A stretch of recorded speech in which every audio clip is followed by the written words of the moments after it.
Sofa. Sonic. Supersonic. Sonic. Hi, my name's Jasmine Ketibuah-Foley. I'm a journalist and creative in Bristol and the host for this discussion today. Please do share any questions that you have for our guests in the comment section on YouTube, and I will try to get to as many as I can during the discussion. We have set aside some time to get your questions in. Now, the world has been shaken after witnessing what was a violent death of George Floyd, and protests and demonstrations erupted worldwide in a call for equality, an end to racism, and the systems and institutions that support that. Such a pivotal moment in history. And following this, here in Bristol, where I am, I watched on as people pulled down the statue of the slave trader Edward Colston and dragged it through the city centre, dumped it into the dock, which was the very same dock where slaves would have been shipped in against their will. And it was like nothing I'd ever seen before. It was kind of like watching or looking at an old war painting and it depicting the struggles and tribulations of people as they fight for their freedoms. It was something to see. And from that moment, I knew that the world was changing fast, and I had optimism for it, for the good.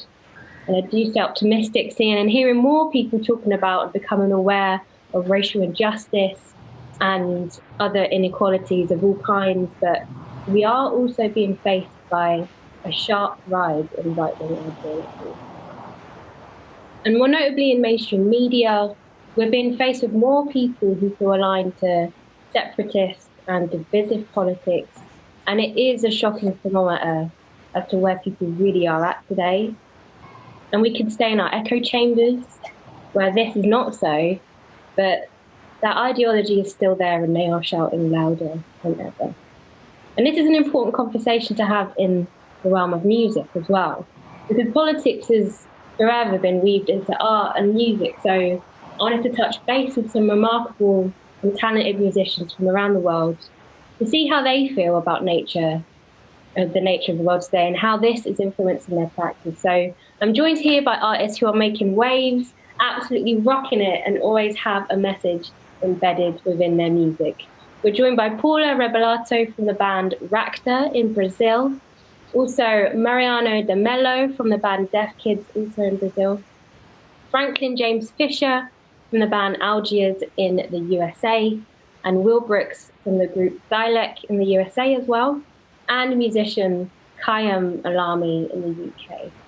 I really want to welcome you all, and to start off by checking in with you and finding out how about your political experience where you are. So I wanted to direct my first question to you, Khyam, because I've met you before in the UK, and I wanted to know how you felt after you heard about the fall of the Colston statue and what that meant for you creatively as well, not just in your being, but what did that mean to you? Hey, Jasmine. Hey, everyone. To be like, it's complicated because the issue of the statue touches on so many other things, right, that I think are really embedded within our day-to-day, even though it doesn't feel like it. For me, what my first reaction about the story was, I actually was quite surprised, because I've played at the Colston Hall in Bristol before, and I had absolutely no idea who Colston was. I didn't check. And when I heard about the statue, I immediately made the connection. And then I felt really bad. I felt guilty that I hadn't made the effort to figure out who that person was. And in a way, I felt bad for having played at that venue even. And this immediately creates a very uncomfortable realization, right? And then as I got thinking about it, I started thinking to myself, well, this is precisely the problem, that there is so much of this inherited past that we're all subject to every day. And it's not really just about the UK, nor is it just about Bristol. I mean, it's everywhere. There's this inherited past, and most of that, unfortunately, is attached to this history of racism, colonialism, imperialism, these hierarchical power structures, everything, and the whole drama of the statue itself, and particularly the debates afterwards, just got my mind thinking about all of these inherited issues. And that's something that I've been thinking about a lot with regards to music and music making and contemporary music making, the digital tools that we use, these kinds of things. I won't go off on a tangent about it, but I realized that I shouldn't feel guilty about having played at that venue and not known about these things before. But at the same time, if I had known, I don't know if I would have, really felt like I had the agency to actually speak up and say, I'm not happy about this, I don't want to play at this venue. Also because I was, I still am, like, not anybody with that much stature that I can impose that a tour changes or that a promoter changes venue or whatever. But after the fall of the statue, I feel like I have more agency now. After the discussions and the nuanced debates that have happened, I feel like I have more agency now to be able to say to somebody, I'm not comfortable playing with this particular space, or I'm not comfortable doing this event at this particular place, or whatever. I think that the statue, helped to bring out some of the nuanced discussion that the UK really needs, even if it was mired in loads of other racist nonsense. But I think that feeling of agency is what's going to stay with me. Yeah. Absolutely. Well, I think around the world, things have been so heated. And there are parts of the world that have been heated for a very, very long time. And I know, Paula, in Brazil, you've been talking about the situation there and how that's been, as an artist, dealing with it mentally and creatively as well. But I mean, how has the pandemic and the political turmoil in Brazil affected you, Paula? So since the beginning of the lockdown, it was a big shock for everybody. It was a transition of reality that happened so fast. And then suddenly you are living inside your house, and we lost all of our concerts, all of our tours. So in the beginning, I think everybody suffered a really big shock of reality at first. And during the months, so many things are happening here. And Brazil is like, you wake up one day and you think, okay, I think this is the worst it can get, but it always gets worse, Kind of big horror movie, But each person has their own reality. I'm speaking for myself. I'm for sure in a very privileged situation compared to most of the Brazilian population. But in the beginning, in terms of health, it really, it was really chaotic, and it was like a mix of emotions, mixed feelings, and the feeling of not being able to do also anything about it, the limitations of existence, it kind of like hit me in the face. And at the same time, it opened up more space in a way for my creativity, And I think in terms of health, that's what's really helping me to produce, to create, and to trying to make the best out of this situation. And it feels like there is a big movement of people like trying to help each other. I mean, one more time, we see the communities what really like, how can I say, makes everything stronger. So I've been seeing that happening a lot. So the movements are getting stronger of helping each other and stuff. But it's very unstable for me. The whole thing is unstable, and I think you kind of have to like live one day at a time. That's one of the biggest lessons I'm learning from all this, is that you just have to live one day at a time and try not to be so anxious about the future, because there is no future, and it's just each time is just getting further and further. So there's no point sometimes in just going to that black hole because it's a mess. So I think one of the biggest learnings for me was trying to live the way I can, not denying the feelings, whatever it comes, I won't deny the sadness, the happiness, also the guilt. I think a lot of people actually maybe in the beginning didn't feel bad about it, didn't feel sad. And I feel there's like a kind of, in the internet, people are like, how can it, como fala vigilância, Mariano?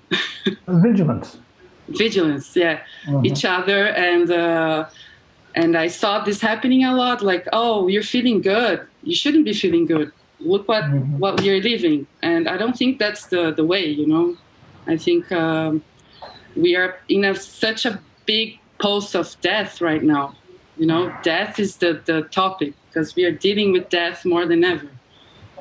Many realities deal with death for their whole lives, but I think a lot of people don't. So this pulse of death, I think I try to vibrate in the opposite, which is also the same, the pulse of life. So I'm trying to vibrate on that, and through my artistic desires, also trying to put that out and to share that with people. So I've had some oscillations in terms of health, but in general, I think I'm okay.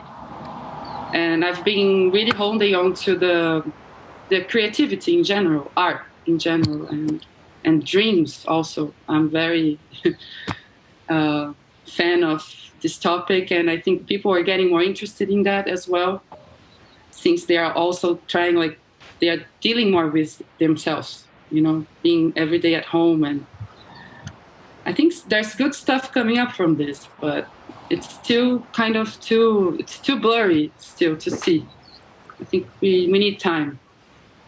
So for you, Mariano, does it feel like the same? Do you feel like you're in the same space, or is it a very different experience for you?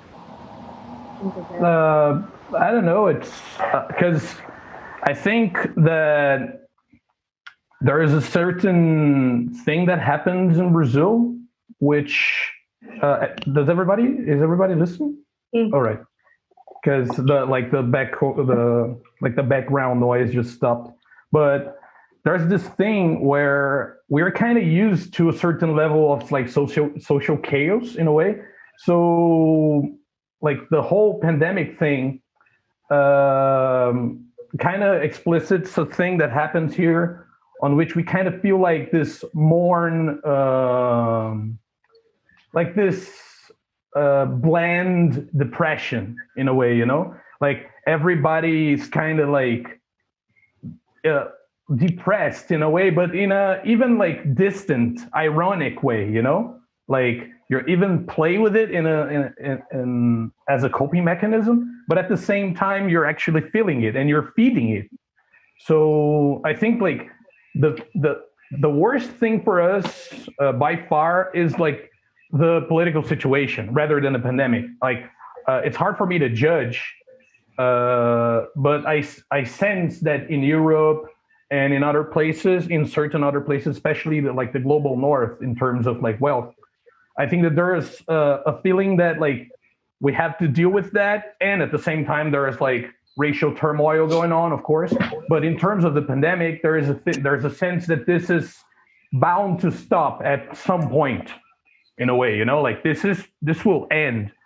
But in Brazil, and we speak from like in a way privileged point of view, because of like teaching English and I don't know, playing some money that pours out of deaf kids. Like I'm in a position on which I can choose to isolate myself, like Paula, which is not it's not common here. Like it's not the common ground. And there's this thing where we kind of live in this schizophrenic situation where like the president kind of like he blatantly disencourages the usage of masks, and there is a certain leniency in terms of for example, emergency support. That's like we have an emergency support, and they wanted to give like 200 reais, which is like, I don't know, 60 euro. And like the left was able to get it to 600 reais. And still there's like a lot of delay on the actual payment of that. And if you consider that with the lack of credit for small businesses and medium level businesses, there is this situation in which the government, like the federal government, wants to blame the local government, because the local governments are the ones taking part on actually deciding, for example, lockdowns or stuff like that, because the federal government just washes its hands. And at the same time, they're like still hitting the button of chloroquine. They're still supporting it and selling it as like this, I don't know, this panacea, you know, this cure-all thing, you know. And I think that this is the hardest part of it for Brazilians.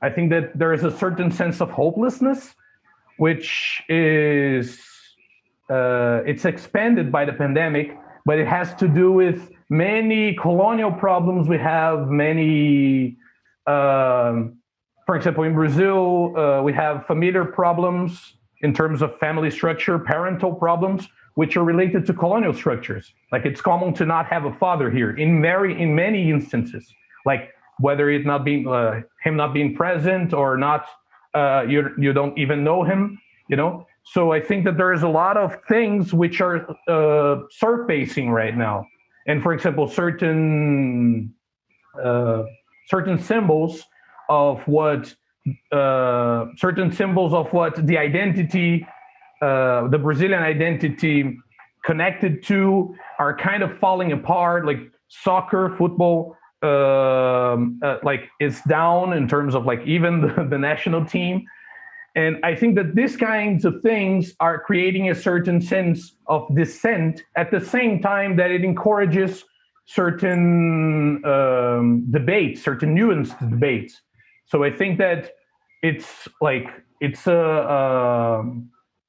a situation which poses a lot of possibilities for us. But at the same time, for example, as Paula mentioned, in Paraisópolis, for example, and in many other places, like poor communities all across Brazil, people are trying to, at a low level, like help each other, like counting on solidarity structures. But the main issue is that we are not able to get like in the same pace when we are talking about a broader politics in a broader term.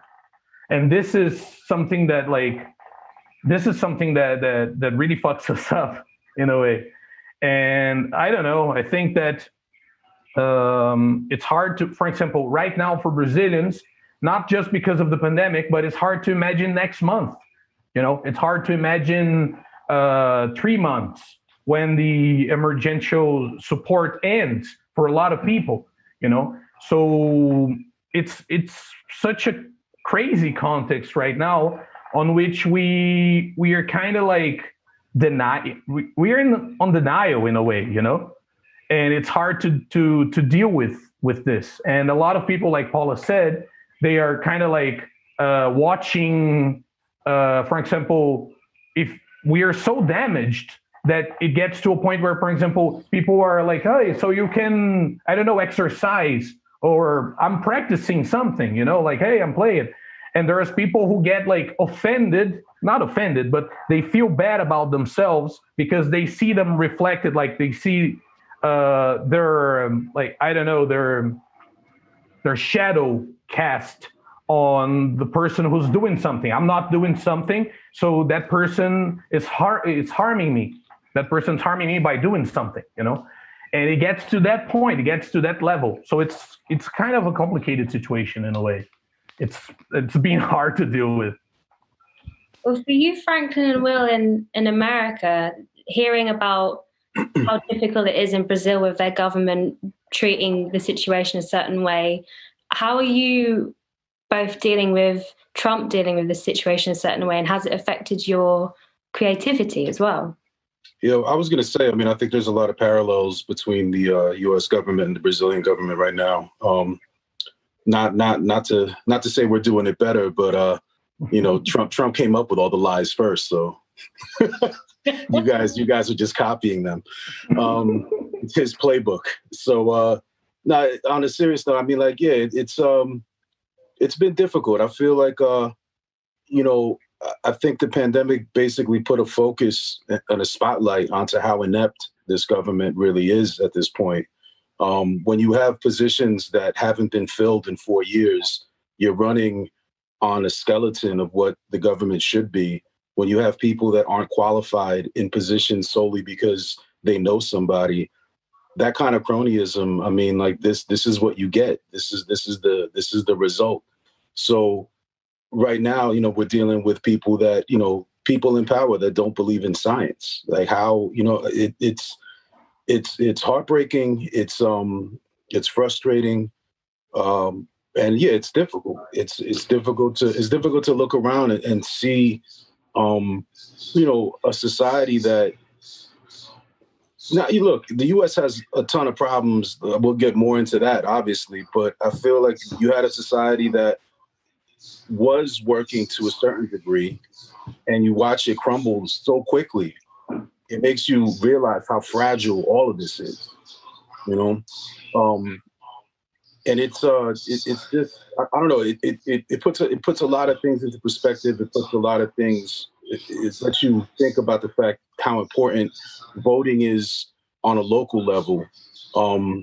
Even if you think it doesn't, like if you're like one of the people that think your vote doesn't matter, like look at the small percentage of people that actually go out and vote. It's heartbreaking in this country, because basically what you're saying is that, like, you're allowing that small percentage of this country to dictate who's going to be in charge of making decisions. And I'm not just talking about a presidential level. I'm talking about school boards. I'm talking about all the decisions that are having to be made right now on a local level that affect us as far as how we're dealing with this pandemic. All that stems from who you're voting into office on a local level. So I think this is really, it should be eye-opening to people to realize how important it is to be really active and to make informed decisions, do the research, and like educate yourself and find out what you need to know to make your immediate surroundings better. Not a philosophical, talking about like we're going to make this utopia. I'm not even talking about that. I'm not even getting to that. I'm just talking about, making sure that the person next to you has enough to eat. You know what I mean? Like these are decisions that in a country that has this much wealth, this shouldn't be this way. But here we are.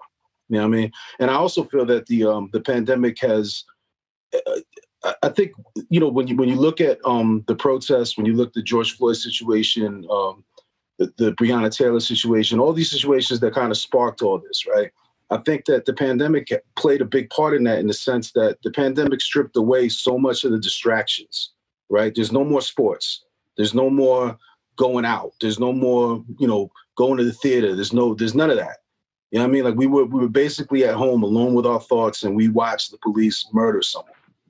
So yeah, that set it off. You know what I mean? Because it wasn't one person. I mean, like if you grew up in the U.S. and you're a person of color, police killing people of color or harassing people of color or people of color living under the boot of authoritarianism, I've grown up with that since I was a little kid.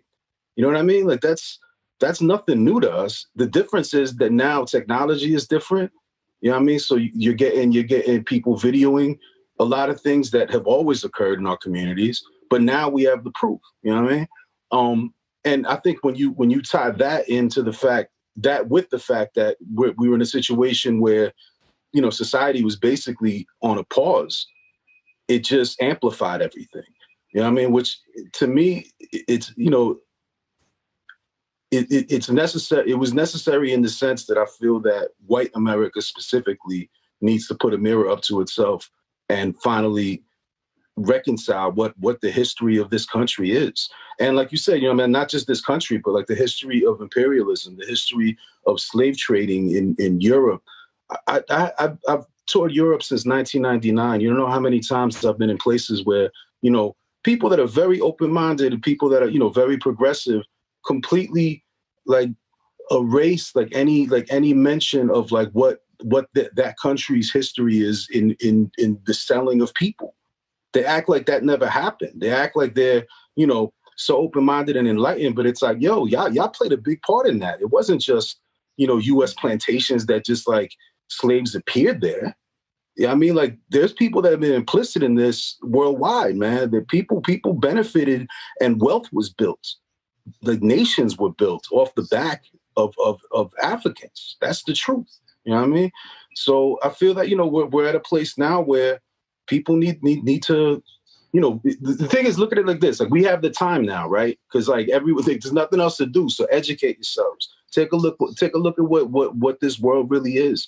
And, you know, to my white brothers and sisters, like, it's not like I'm saying it's your fault. It's not your fault. It's systematic. It's systemic, rather. You know what I mean? Like, you have to understand that we're not saying that it's like, yo, like you owe Black Americans money. Nah, it's not that. It's that the system has been rigged for way too long. You know what I mean? Like, we need to look at it and we need to improve it in any way that we can. You know what I mean? And again, like, I don't believe that, you know, that we're gonna reach some kumbaya utopian moment. It's not about that, but it's about improving it as much as we can within our lifetimes. You know what I mean? Otherwise, what are we doing here? Franklin, has your experience been similar, and have you been thinking a lot about race relations and the pandemic and how that's affected you and your communities around you? Not really, to be honest with you. I've been more interested in the sort of specter of social media and the cultural obsession with technology and how that's kind of fueled things in a different way. Like, I haven't been on social media for more than a year now. I got off of all of it in March 2019, and that's provided me a really particular sort of glimpse into the way that mass hysteria kind of spreads amongst people who are on it, for better or for worse. But I think more oftentimes it's for worse. But just real quick, I think that was a really good point. The idea that the global North generally, but very specifically America, very specifically the world economy as it exists right now, exists because of free and or exploited labor. And it's still happening. And it's important to recognize that just because America has for a very long time been living on, you know, kind of driving on fumes, and we've created this false reality that's so precariously balanced on this web of lies, and at any given moment that false reality, which is so fragile, can just fall apart. And the thing to me that's curious is that most people don't even really stop to entertain those things. I mean, the pandemic has certainly exposed the utter inadequacy or bankruptcy of American institutions. And, you know, obviously the political system is a complete failure and mockery of itself, but also healthcare, you know, also economic disparity and welfare. All of those things have just kind of been exacerbated as a result of the very real necessity to keep people alive, you know. But when you have a society wherein, you know, everything is for profit, including your health, and then something as serious as a global pandemic comes to your doorstep, those things are exposed very quickly.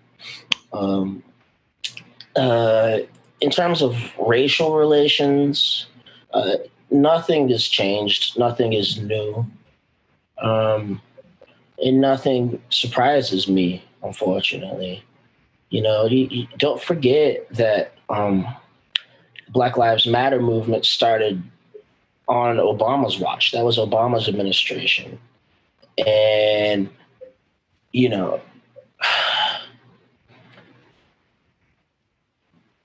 like this didn't just start with George Floyd. This goes back for generations and generations, and as long as America's been around. And it's like my man said, it's just everybody's got technology now, so you can record it. But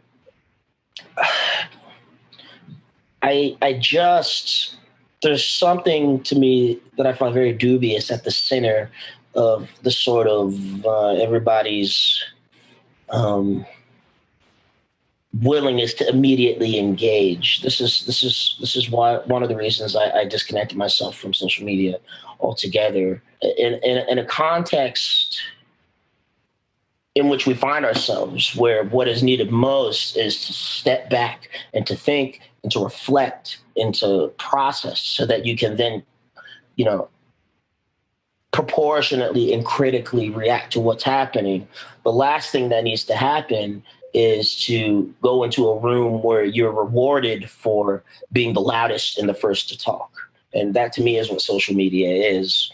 And when you deal with the sort of either firsthand nastiness or sort of sanctimony that comes from the anonymity that being behind a screen provides, it makes me question the motives of a lot of things that are happening and where it will all end. And for me, one thing that's been really unnerving is how quiet the alt-right, or just the right wing in general, has been throughout all of this, because there have been a lot of symbolic gestures, like tearing down statues of imperialism, but I don't,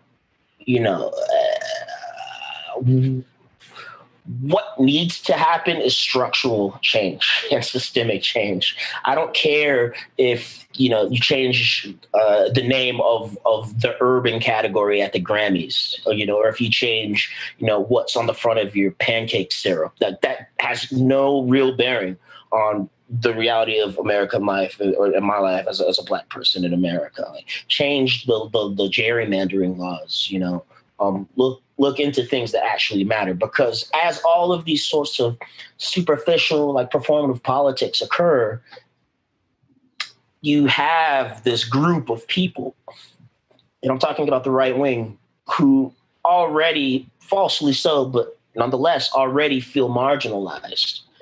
And they will continue to feel that way regardless of whether or not the changes that are being brought about are real or symbolic. And it's going to backlash in a very harsh way that I don't know a lot of people have considered yet. I don't know. I think about when Obama was elected the first time. I was in London visiting Ryan, and I went downstairs to get a newspaper, and a couple of people I ran into, they thought they were interested in what I had to say, because I'm a Black American male. And I'm like, what do you think now that you guys have a Black president? What do you think is going to happen? And my response to that was just, you're going to have a massive coming out party of the right wing like you haven't seen since like the 60s. And that is by and by what has happened. It started with the Tea Party, but it's kind of found its logical consequence in Donald Trump. And that goes back to, at least half a century, if not much longer. But yeah, he is the inevitable reification of the American spirit. Like that massive coming out party for the right wing people is definitely something that's been prevalent in Europe as well, especially around Brexit, that someone was mentioned about Brexit as well.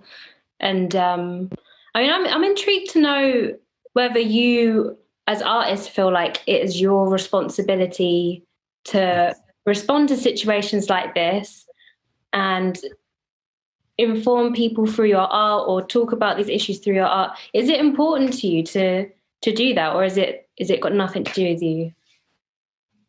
I don't want to talk go about for it. Yeah. I don't know, how many on the panel are familiar with my music, but I was heavily influenced by KRS-One, by Public Enemy. So to me, I come from that school in my heart. Like, hip hop was the CNN of Black and brown people. You know what I mean? Like we were, before there were cell phones with cameras on it, we were the ones that were telling the world what was going on, on our streets.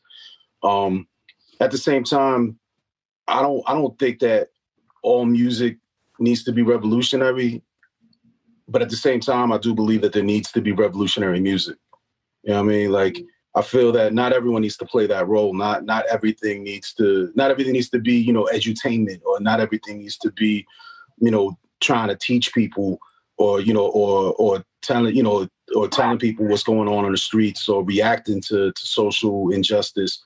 But I think it's important that some of it does. You know what I mean? I also think that, that there's a role for music that just makes you feel good. There's a role for music that, for escapism too. You know what I mean? Because kind of going back to what Paula was saying earlier, like how you feel and how you react to a certain situation, that, that varies from individual to individual. Like, there's no right way to react to something. If you feel a certain way about something, those are your feelings. So, I mean, there should be music that covers all of that. And I feel like there's room for all this type of music. You know what I mean? Again, like, my music has been, talking about social injustice and talking about situations like what we're going through. But to be honest with you, the funny thing is that, like, I find myself in the current moment, like, where I don't really feel inspired to write about that right now, because it's happening outside. And, people are aware of it. You know what I mean? I feel like it was a little different when when it was just the people that were going through it that were aware of it. You know what I mean? Mm-hmm. Whereas now I feel like more people are aware of it. Now, to Franklin's point, you're right, man. Like, I feel, social media, I have a friend of mine who said something that was really poignant. Like, he was like, humans weren't designed to know what's going on in everyone's head at every single second of every single day. And that's basically like where we're at right now with social media. You know what I mean? It's like you log into whatever format, and it's like every person that you follow or that you're friends with, their every minute, even mundane thought, and it's unnecessary. You know what I mean? Like, I really don't need to know, like, even like, people that I admire and that I love, man, like, I don't need to know what Chuck D is doing on Sunday today. You know what I mean? Like, that's not, like, why? You know what I mean? Yeah. Like, I kind of liked it when there was more mystery to it. You know what I mean? Like, where, like, you listen to people's, you listen to people's music, or you saw their art, and like who they were as a person was another thing. And if you wanted to find out about it, sure, like, research it, or, tune into a panel discussion, sure, or listen to their podcast, sure, but not like where every single thought is just amplified and just like put out into the universe at every single second. I don't see the benefit in that. I definitely agree with you with that. So I don't know, as far as like, music reacting to situation, I think every musician is inspired in some way by what's going on in their life, whether they're overtly speaking about it or not. I feel it's going to be reflected in all of our art form, because we're living through this. And what's art other than just a reflection of what we go through as humans? So yeah, I mean, eventually this will seep its way into my music. I just don't know if it's going to be specific to what's going on. You know what I mean? Mm-hmm. Mm-hmm. Yeah.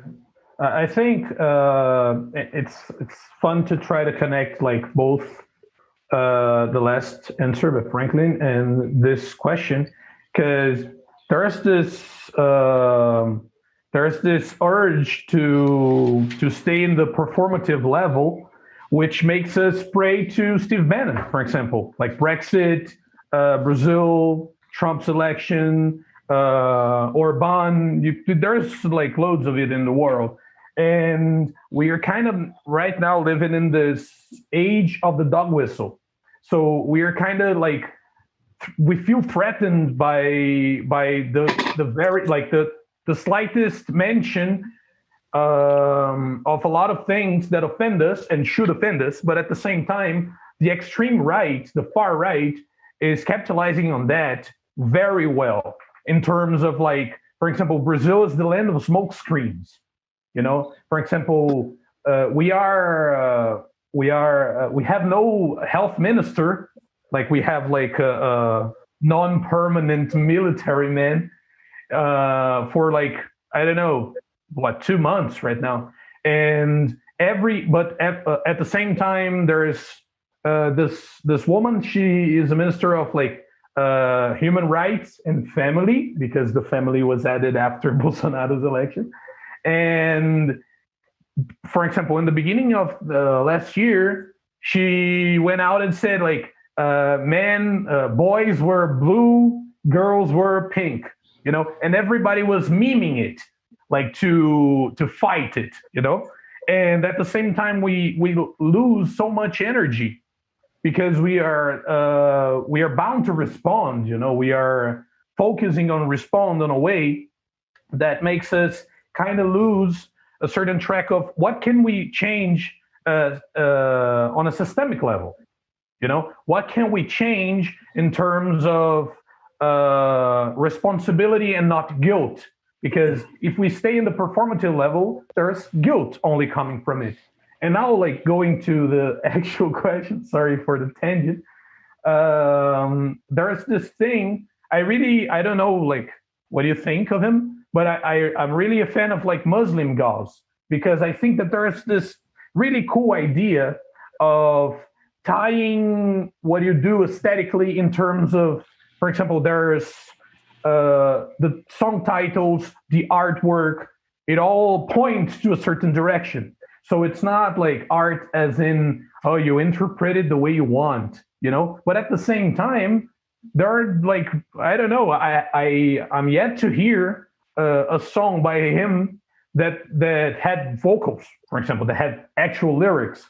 And speaking of our third world colonized experience, like mixed race experience, you know, Brazil is a land of an identity crisis. Because for me, for example, I'm black, I'm not black, and I'm not both at the same time. You know, like there's loads going on, and this is kind of like a lot of people go through that, even in a, I don't know, unconscious level.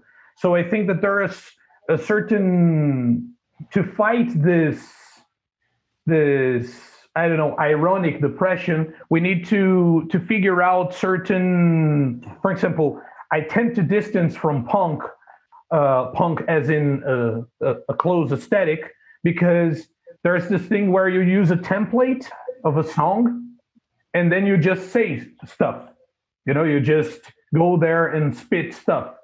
While for me, and I think for us, I think Paula relates to that, there is this feeling that what we do, what we want to convey, should be embedded on the song, on like the actual sound, you know.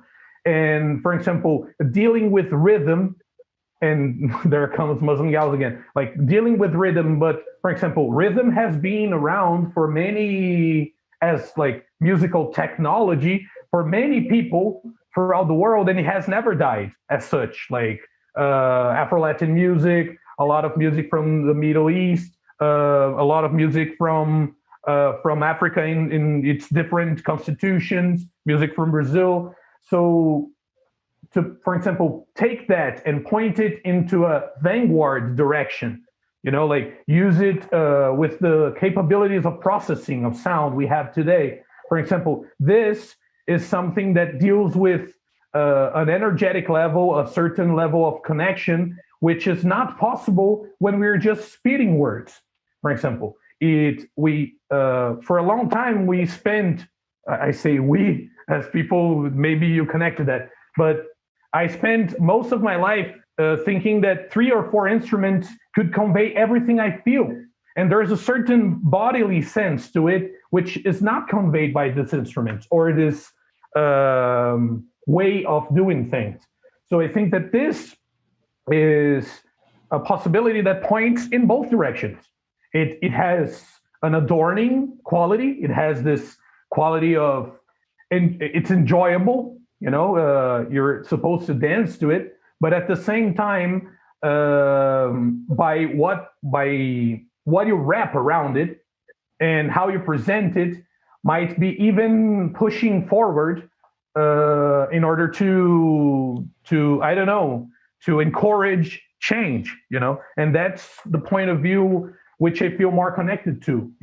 For example, a song could be political with no lyrics and not even the title, so it's nice to try to think, I don't know, to try to go beyond this level of performative resistance only, because that will make us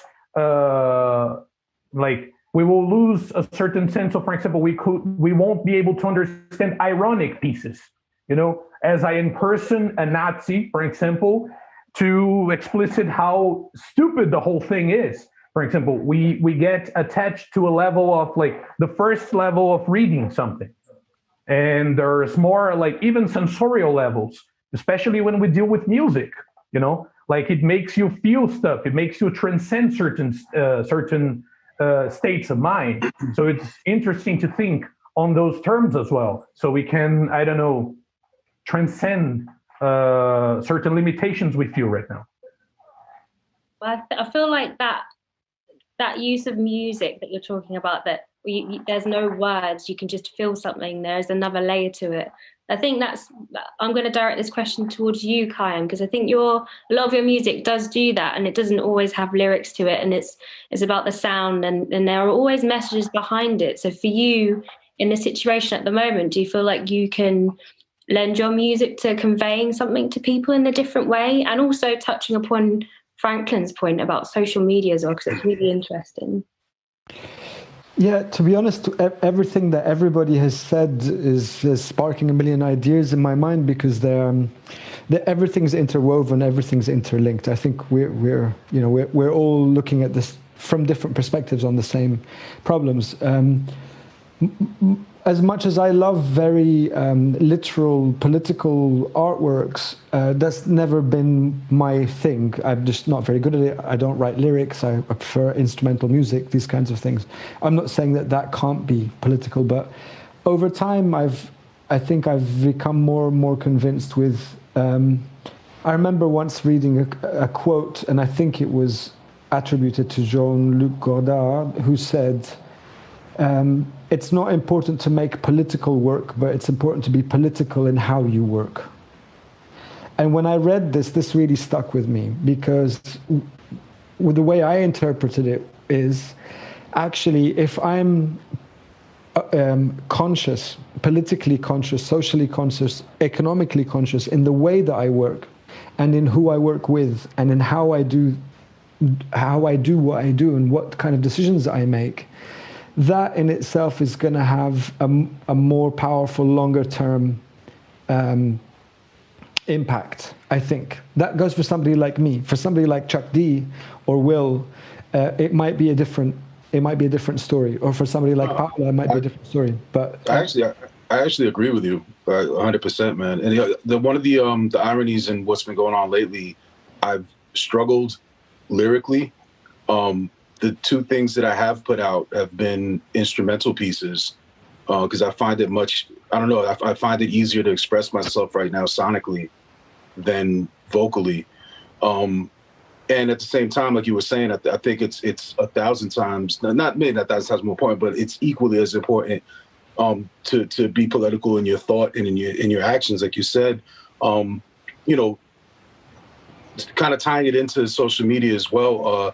I find it interesting what does like spark ire in people that don't have the same ideology as I do.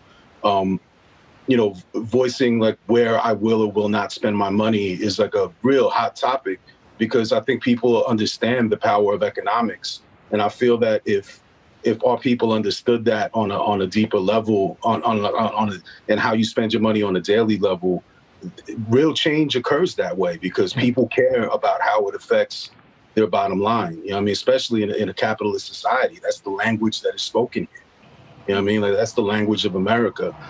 So I think that those are, those are just like the kind of things to keep in mind. But like to go back to the music, yeah, absolutely, man. I think, sonics, and the beauty about the sonics is that it reverberates across language, across country, across anything. You know what I mean? Like, it's like you could and I find that, you know, just with even with our own music, you know what I mean? Like when we tour, a lot of times the lyrics are the last thing people connect with my music, because we're playing in places where maybe English isn't their first language, but they're still connecting with the rawness and the emotion and the sonic of it. You know what I mean? Like those vibrations, that's a human experience. You know what I mean? Like you don't need to speak English to understand the angst, the rage, the power of it, you know?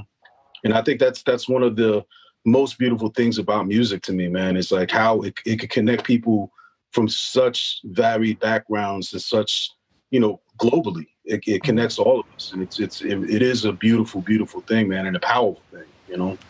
I just wanted to quickly. Sorry, Paula, go ahead. No, please. No, I just wanted to pick up on a point that Franklin mentioned earlier as well about the need for structural change.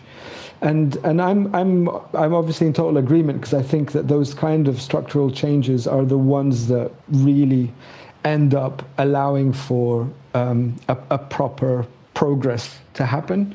But at the same time, I think that these symbolic changes are equally important, because they are what I've become concerned with ever since all of this blew up a bit more in the kind of common consciousness, is how much we're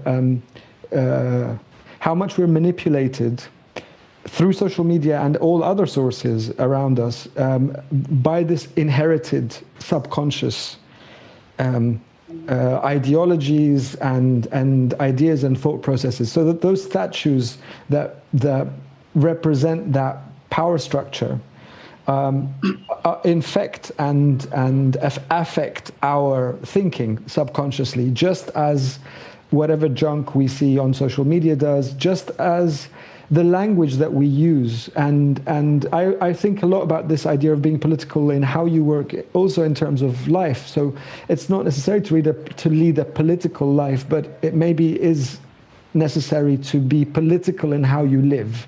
And so thinking about where you spend your dollar, thinking about the communities that you're engaging with, thinking about what kind of projects you support financially or even, you know, morally, thinking about communication with people, thinking about how to use the tools that we have.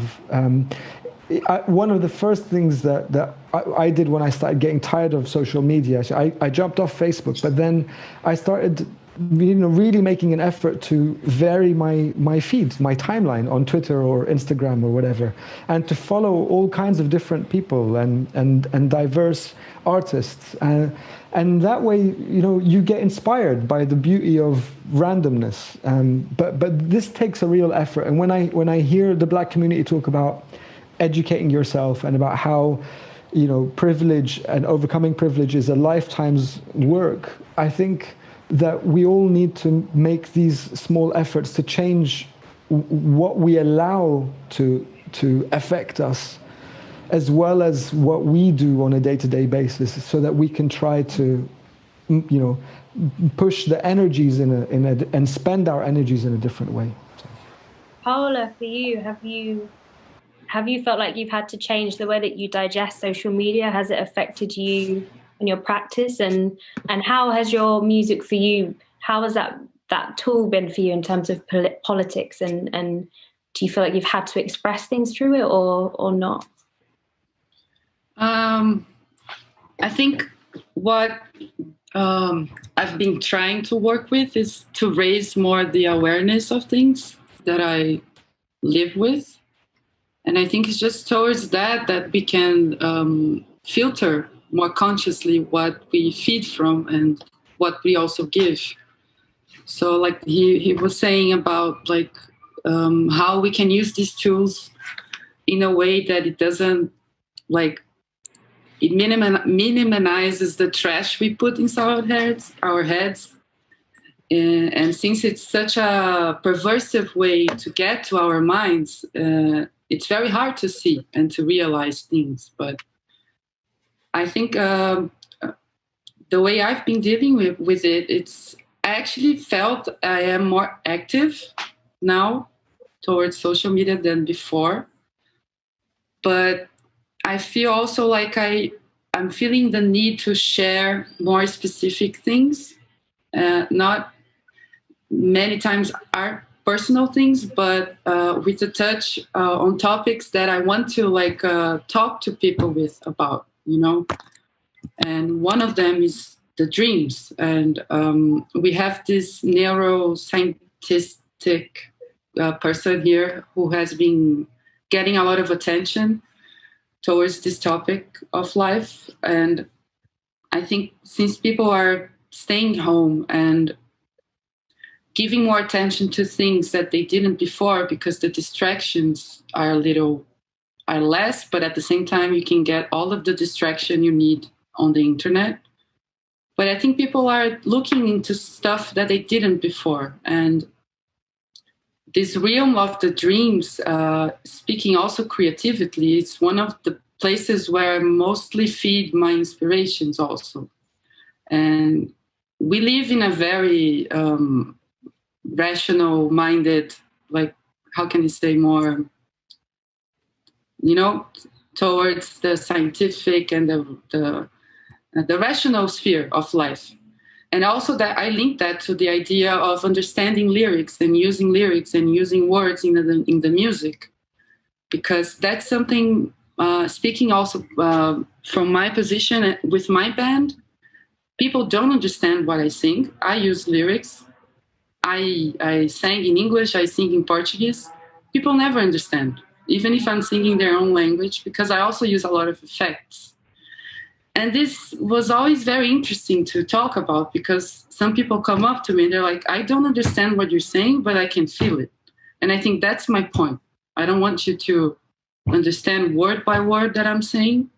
Also because I come from the punk background like Mariano, and we grew up with this, como fala didática? Didactic. You can say yeah, like, you know, it's all very like, this is the way you have to sing, and then you have to talk about this, and you have to raise this flag, you know? And I think for me, art, personally, it's also about creating mindfuck moments. You know, for me, that's what catches me, something that I see, something that I listen to. It's something that makes this breaking of my rational thought. And it puts me in this very uncomfortable place where I have to ask myself, okay, what is this? Like, what just happened here? For me, that's what touches me the most. And I try to do that also with what I do.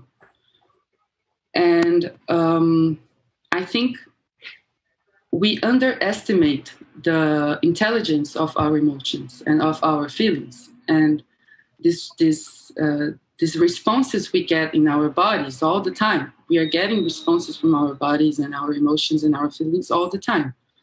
You go on Instagram, you post something, you feel anxious, you want to return. This whole, like, you know, the cycle of dopamine that we are trapped to.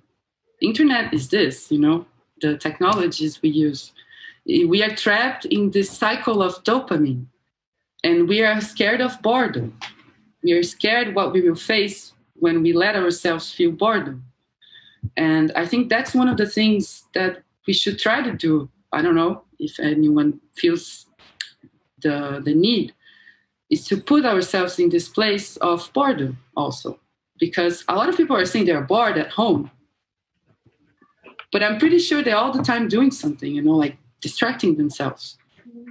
And I think we should do some kind of detox, like one day at the week or something, try to like detox ourselves from this dopamine and try to feel okay in doing nothing and just feeling the boredom.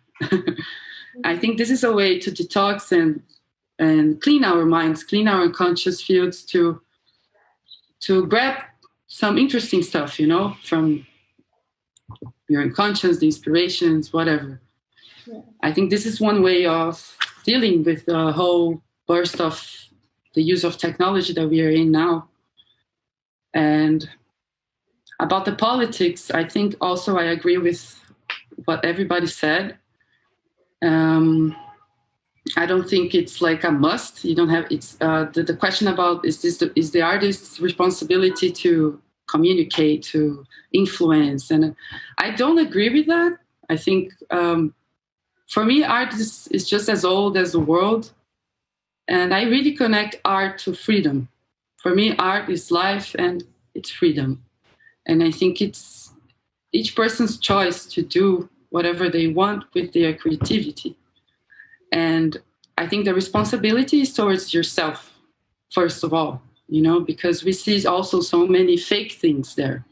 People saying they are doing this, doing that, but in their day-by-day life, they are not what they're saying they are, So I think for me, the bottom line is the heart. So art must be true to yourself, to your heart. And I think people that will connect with that will connect.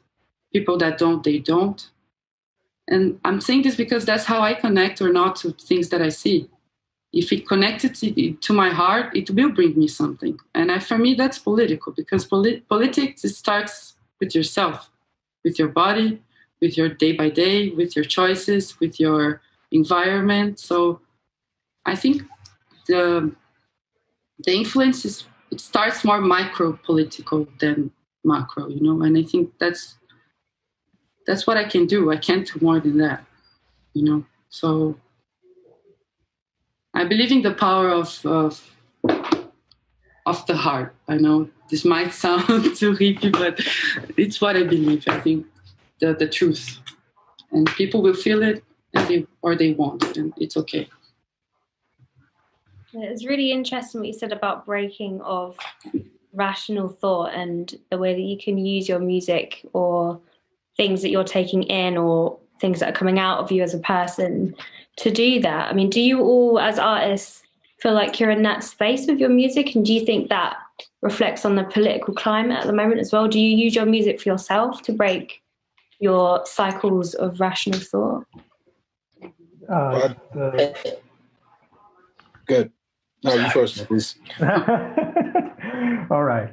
Thanks for holding the door. It's like, I don't know. That's the thing I was mentioning, because this is an important thing that I think a lot of we should think, especially, for example,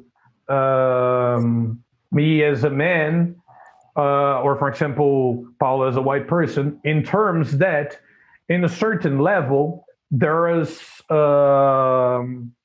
like the act, and I'm not pro the idea that you're doing music by itself. This is resistance, like capital R. But at the same time, to a certain extent, there are people in certain conditions and in certain walks of life on which the act of doing stuff and the context from which you come prevents you from unpoliticizing it. Even if it's the most fun music in the world. And there is like this phrase by Scene Red. It's not theirs, I guess, but I remember when I was like really into like trash punk, like trashcore and stuff like that. And they had this phrase on their website, which is cool about punk, and I think it's worth it for the whole thing. Like punk should be fun, not promote stupidity, and that's a thing which I think it's really cool. And I think that like by doing music which connects people to a more sensorial level, like Paula said, like connects to a more, I don't know, in depth, to a more inwards, progression. I think that this ends up being political in terms of like, I don't know, making us feel bigger, like warmer in a way, feeling more heat from the actual life, because of social media, there is this thing on which we just get like this overflow of information. So we're kind of like bored. Like we swipe stuff, and I've seen this, and I've seen that, and I've seen like, oh, this looks like da da da, or this sounds like da da da, So it's good for us to try to create for ourselves and for other people spaces on which I don't know, this other possibilities that are buried inside of us can actually, like, I don't know, show up, you know. Will or Franklin, you both look like you wanted Oh to. yeah, I was going to say about as far as I think Paula really hit it on the head as far as I think at the core, I definitely make music has always been very cathartic to me, and creating music has always been at the core level of it something. It's selfish in a way, like I do it for myself in the sense that it's therapy. It allows me to be like a normal person in regular life. It lets me get out all my aggression, all my frustration, and not just the anger emotions, but also just like it allows me to express myself in a way that I feel very lucky to be able to have this outlet. As a musician, I don't think I've ever really went into it, trying to write a song for anyone else. Like I've always just written them for myself, and then I've been humbled and I've been happily surprised when there's people that it connects with. You know what I mean? And I think it is about being true to yourself, and that truth is what attracts people to the music, and what attracts other people to follow what you do, or to have your music resonate with them. I think first and foremost, you do have to kind of create for yourself.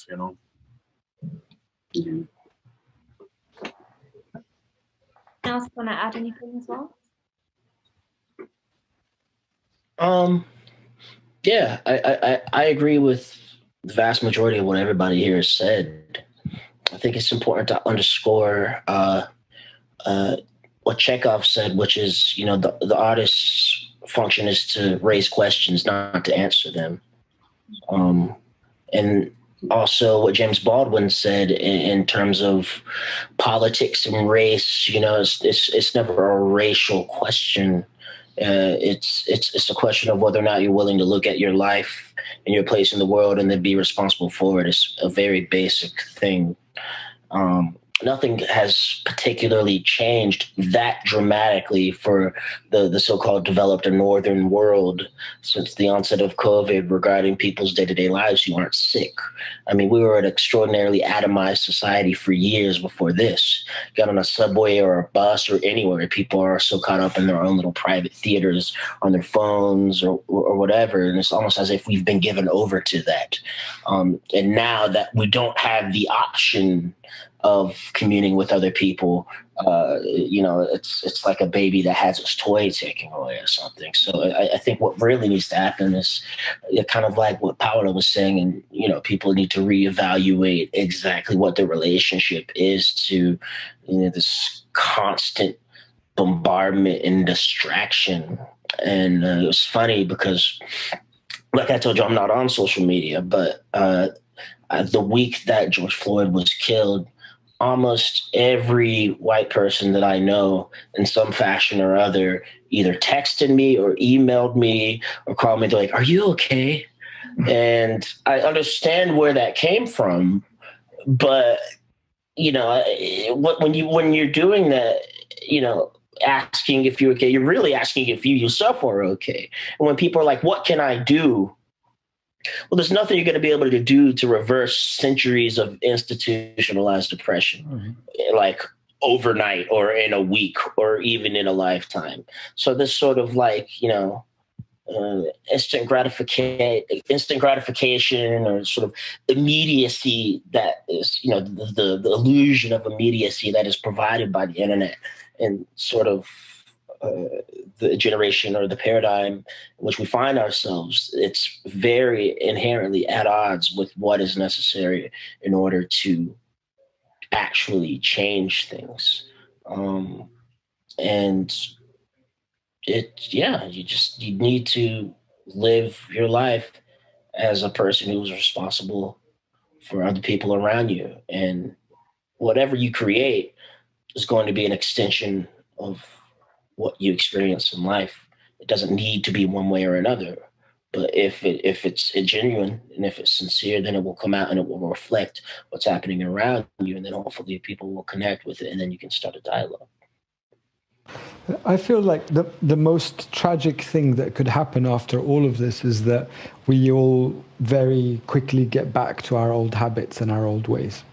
And I fear that that's going to happen. And my wife Yelda has been mentioning this to me a lot, that we can't allow ourselves individually and not, let alone collectively and communally, to get through this and go back to the escapism and to the narrow-mindedness and to the selfishness that we were all living in before. I mean, I don't care how small it might be, but we all have some element of bias or selfishness or self-centeredness in our day-to-day lives. And I think if we don't face that and try to just get through this with at least something, a little bit different, I think that would be really tragic, and it would be a real shame.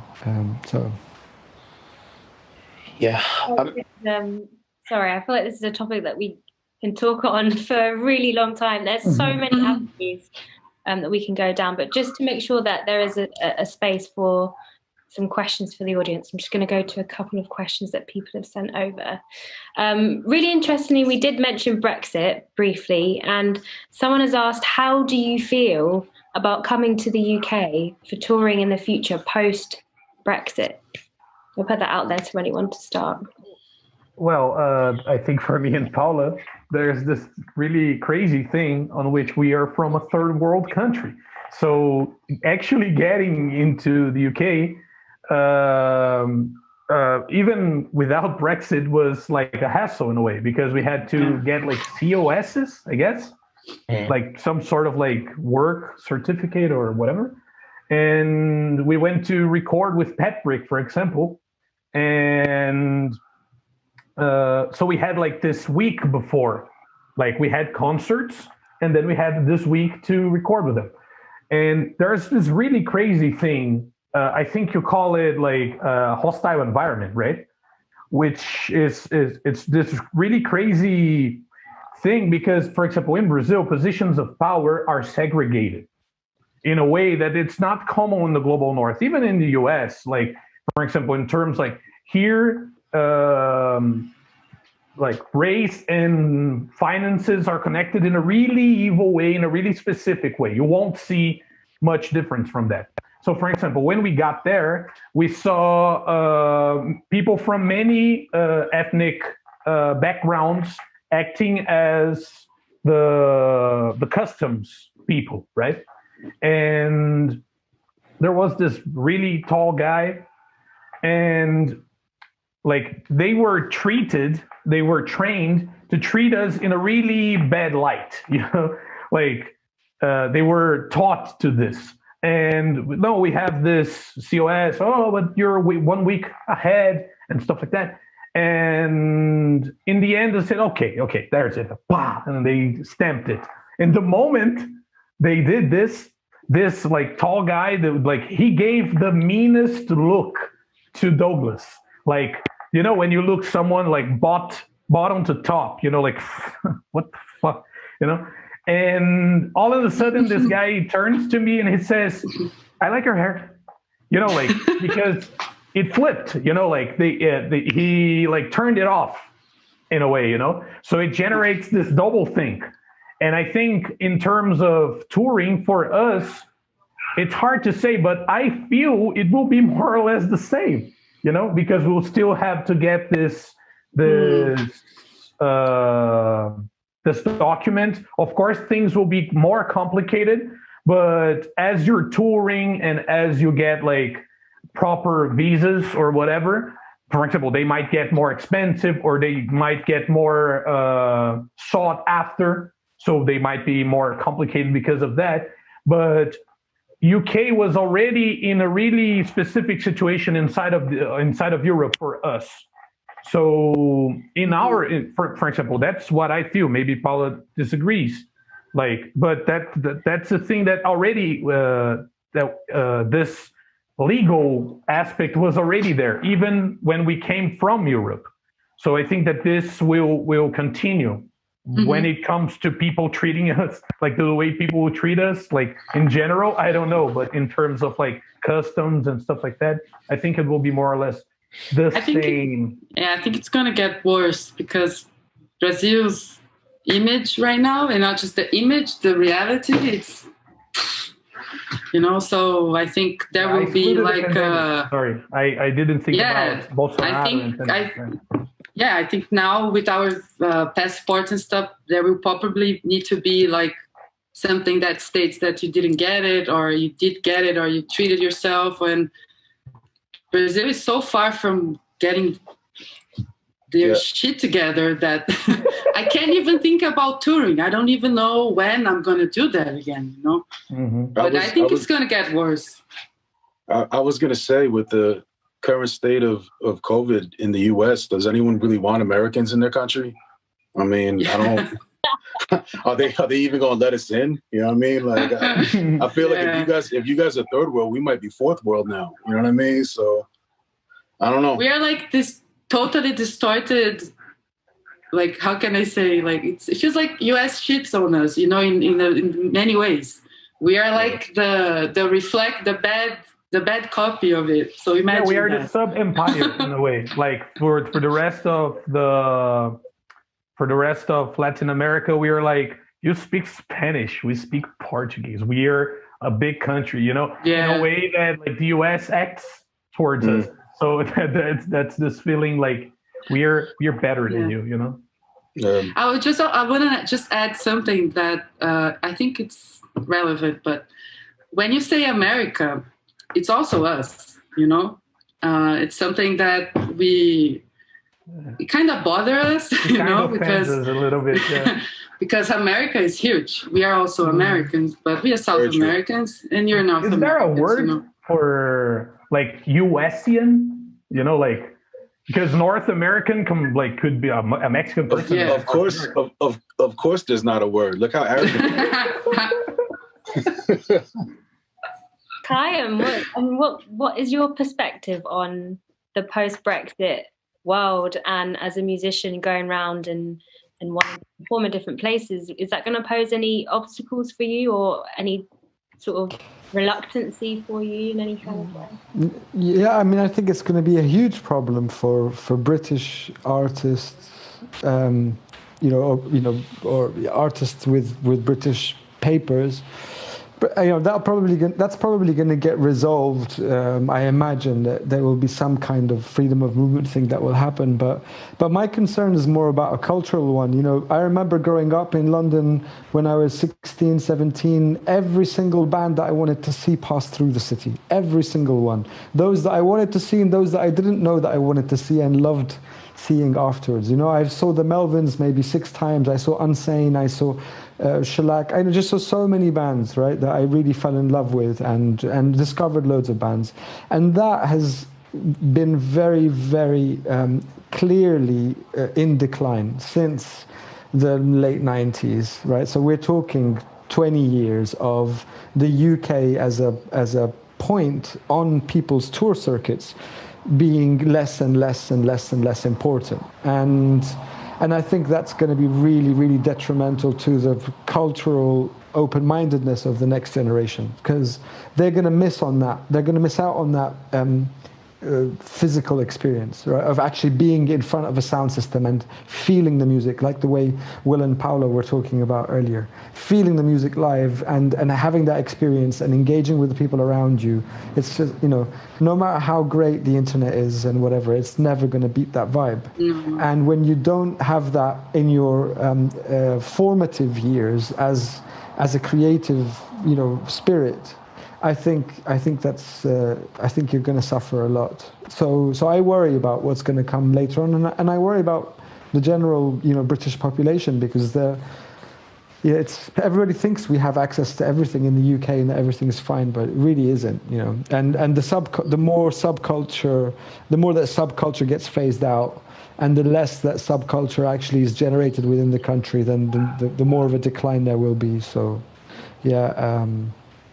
I'm trying to make plans to have, feet in both places, because the idea of not being a European for me is just a disaster. And I already have this identity crisis of being an Arab, not an Arab, a European, not European. It's all over the place. So I'd rather keep all my feet in as many pies as I can. As a final point, Franklin, I'd really be interested to hear your thoughts on that as well. Do you think post-Brexit, will pose cultural problems for people who should be experiencing different music from different places? What are your thoughts on that?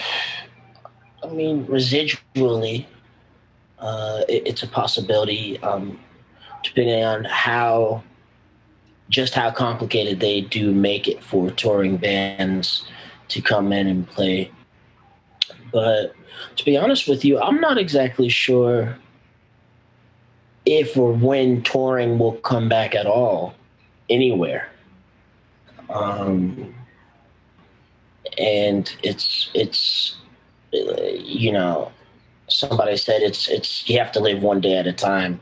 It almost doesn't even really make sense to hypothesize about touring 6 months from now or a year from now. Like America might be in a civil war in 3 months from now. Who knows? But it'll definitely be a logistical nightmare. Trying to get through the UK with, the Brexit statute fully executed. Yeah, I feel like a lot is happening in the world. A lot is changing. We only have to wait and see what happens next day. But on that note, I really want to thank you all for just taking the time to have a chat with us and sharing your thoughts and getting really deep into some pretty massive topics that really lends itself to like a whole week of talking about lots of different things. But yeah, thank you so much. And it's an absolute pleasure. And it really has given actually to our shared experience in the current political climate. I think there are lots of different things there that we can all take home with us and say, yeah, I definitely feel that way as well. So, and also thank you to everyone who's watching and commenting. And I hope you've had a great weekend joining in all things Sofasonic. So from us, it's goodbye, but thank you so much for joining in this conversation. And thank you to all of our amazing panelists as well.